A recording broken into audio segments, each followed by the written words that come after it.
We are running way behind time. Is there just a couple of questions?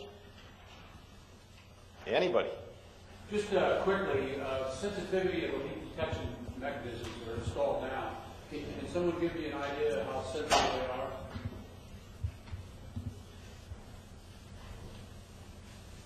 I couldn't answer that at this time. Number of barrels or anything like that.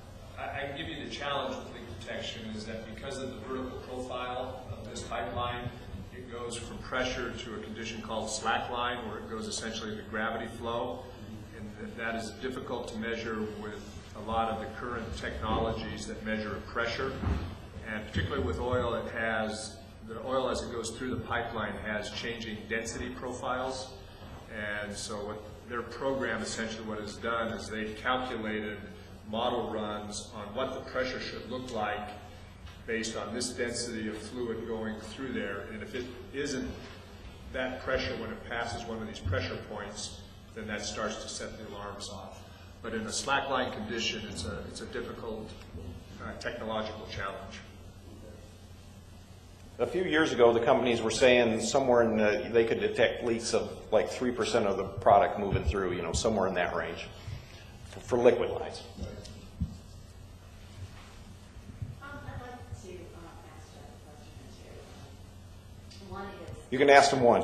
Okay. The concern that I have is that my attorney has said that the language of the settlement puts the homeowners and the people affected as responsible to A, determine whether or not cleanup is necessary, and B, to do the cleanup, and then Chevron gets to decide whether or not the project that we do is worthy of their monetary reimbursement. That's what our attorney says. So there's some disconnect there between what you say about Chevron and what our attorney says that document says. Okay. The other thing that I want to say is that it's telling that Chevron just declined to speak today. And I think the other thing that's telling that we should look at is their record. The record that Chevron has for cleaning up messes that they've created. It's true that they haven't generally spilled in the backyards of human people, but when they do spill in places where there aren't the kind of resources that people have, they generally, I'm just going historical. You can research. You can go up to Pine Brook and you can see historic spills still on the ground. So I just wanted to say that that's part of my concern. And the other concern that I have is about these 13 projects that some of them underfunded by ridiculous amounts. That the attorneys who looked at this settlement, $4.5 million.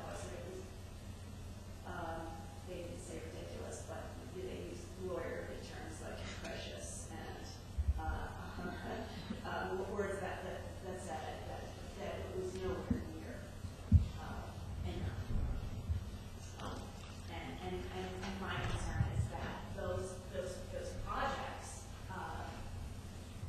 where they didn't seem to have very good PR to be widespread among people who could really make a difference or who had the intent to make a difference. And so what came up were things that are not necessarily the best. I'd like to kind of comment on that too as well. I'm hearing a lot from my neighbors when they say, well, it's great that Miller Park is getting some money, but why is $500,000 going to Willard Bay, for instance?